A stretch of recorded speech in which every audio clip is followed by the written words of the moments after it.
On se retrouve dans ce nouveau podcast et cette fois-ci avec Luisa Sanchez. Merci Naïm, je suis très contente d'être ici à cette émission du podcast. Du coup, on va commencer avec direct la première question. Déjà, vous êtes anthropologue dans une université en Colombie, à Bogota. Et vous- comment vous pouvez décrire votre métier, on va dire? C'est une bonne question parce que beaucoup de gens me demandent qu'est-ce que c'est qu'être anthropologue. Et on vous parle depuis la Colombie, donc de l'autre côté de l'océan. Et il y a une différence entre l'anthropologie en France et l'anthropologie en Colombie. Quand on dit anthropologue en France, les gens pensent qu'on travaille avec des Indiens, avec des sociétés très lointaines, alors qu'ici en Colombie, l'anthropologie, ça se ressemble beaucoup à la sociologie. C'est-à-dire qu'on s'intéresse à comprendre pourquoi les gens, soit des individus ou des groupes sociaux ou des collectivités, pourquoi ils font ce qu'ils font, pourquoi ils croient en ce qu'ils croient, et comment ils vivent, comment ils s'adaptent au changement, par exemple, donc l'anthropologie en Colombie, pas forcément en France, et travaille avec toutes sortes de populations, soit urbaines, soit rurales. Et, mais on s'intéresse à comprendre comment les gens donnent un sens au monde. Je dirais ça. Je ne sais pas si c'est trop compliqué. Non, je pense pas. Et du coup, c'est quoi la différence entre la sociologie et l'anthropologie? La différence pour moi, c'est deux disciplines qui, au début, se distinguaient parce qu'ils étudiaient des populations différentes et se posaient des questions différentes. L'anthropologie, elle est née dans le 19e siècle, comme la sociologie, pour comprendre surtout les populations qui étaient sur les colonies, sur l'expansion de la colonisation. Et les colonisateurs avaient besoin de comprendre comment les gens vivaient, comment ils s'organisaient politiquement. Mais aujourd'hui, après beaucoup d'années, disons que pour moi, la plus grande différence entre ces deux disciplines qui sont très proches, c'est que l'anthropologie regarde d'une manière beaucoup plus fine. Et on regarde les détails de comment les gens s'organisent, par exemple, alors que la sociologie nous permet de regarder des problématiques beaucoup plus grandes.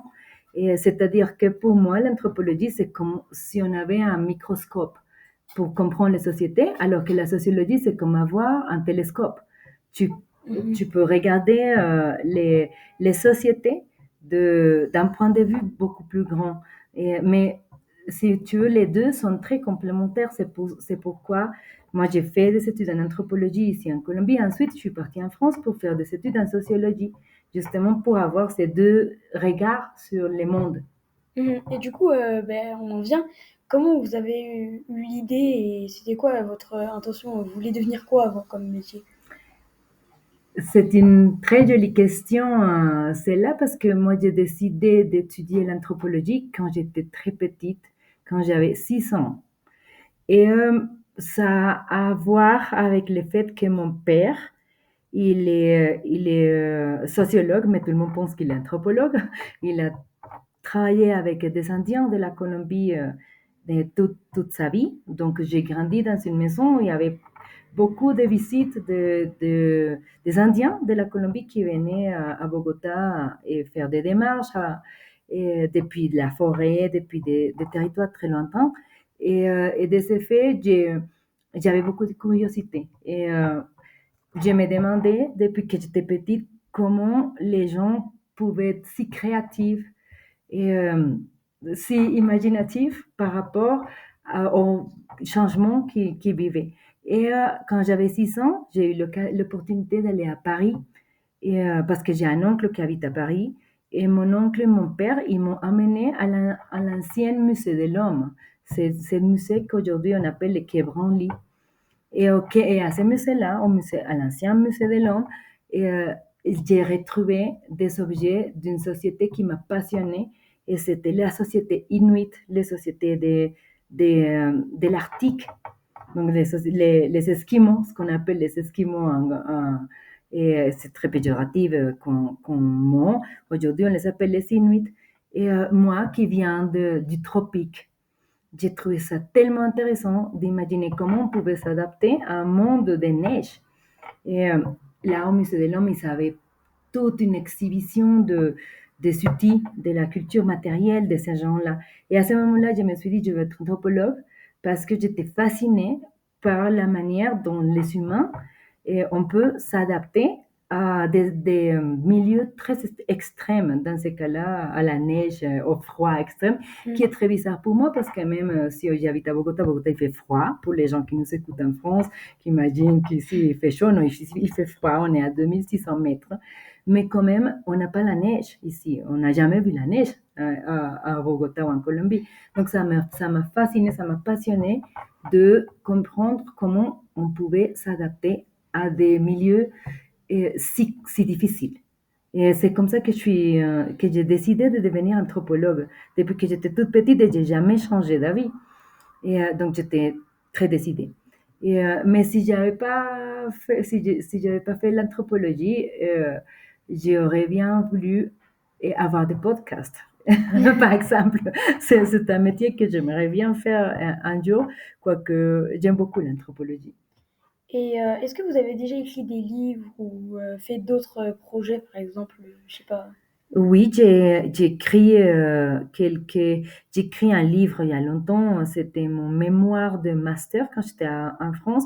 Moi, j'ai travaillé sur les processus de migration des Indiens de l'Amazonie colombienne vers les villes parce que ça m'a toujours donné beaucoup de curiosité de comprendre comment des personnes de la forêt pouvaient s'adapter à une ville immense comme Bogota. Donc, j'ai écrit un bouquin sur ça qui s'appelle, je ne sais plus comment ça s'appelle, mon bouquin, ça fait très longtemps que je ne l'ai pas vu. Et, mais c'est un petit bouquin qui a apparu dans la maison éditoriale de l'université Paris 3.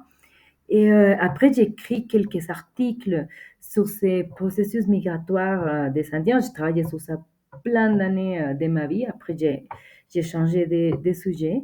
Et aujourd'hui, je travaille sur les processus d'expansion de la ville de Bogota aux alentours. Et je m'intéresse à comprendre comment les gens peuvent s'adapter à un changement très, très rapide parce que la ville de Bogota, où on est aujourd'hui et a enregistré ce podcast, est en train de s'agrandir depuis peu d'années. Et ça a énormément changé les territoires des alentours qu'on appelle la savane de Bogota. Donc, je m'intéresse à savoir comment différentes personnes s'adaptent à ces changements et je m'intéresse aussi à la mobilité, à la migration, qui a été un sujet qui m'a passionnée depuis que je suis toute petite. Donc, j'essaie de suivre aussi, de comprendre les mouvements migratoires qui ont fait que aujourd'hui Bogota, c'est une méga ville qui est en train de s'agrandir d'une manière très, très impressionnante, avec des conséquences pas tout à fait géniales. mais, mais il y a beaucoup de population dans les alentours. Donc, là, tu travailles sur ça. Ouais. Et est-ce que c'est difficile d'être anthropologue? Non, je pense pas que ce soit difficile. Je pense que plus qu'un métier, c'est une vocation pour être anthropologue. La seule chose dont on a besoin, c'est d'avoir de la curiosité. Et aujourd'hui, je pense que c'est un défi de garder la curiosité parce que on a l'impression avec les réseaux sociaux et tout ça que on n'a plus besoin de savoir quoi que ce soit. Il y a on pense qu'il y a toutes les réponses dans un portable, dans Google, dans euh, n'importe quelle chose de l'intelligence artificielle. Mais pour devenir anthropologue, il faut avoir de la curiosité.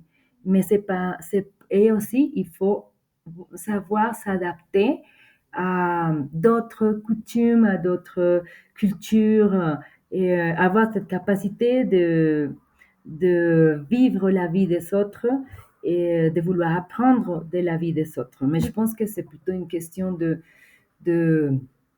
sensibilité. Pour moi, l'anthropologie, c'est d'avoir une sensibilité à la différence culturelle. Mais du coup, tu as besoin que d'être curieux. Après, c'est pas si difficile que Donc ça. il faut avoir un doctorat ou non? Pas besoin. Pas forcément. En Colombie, c'est un peu différent qu'en France. Et l'éducation ici, on n'a pas. En France, c'est divisé. Tu peux faire une maîtrise après un master après un doctorat. Ici en Colombie, on fait un master de 5 ans et ensuite tu peux faire des études de doctorat. Mais tu n'as pas besoin d'avoir un Pas doctorat. obligé.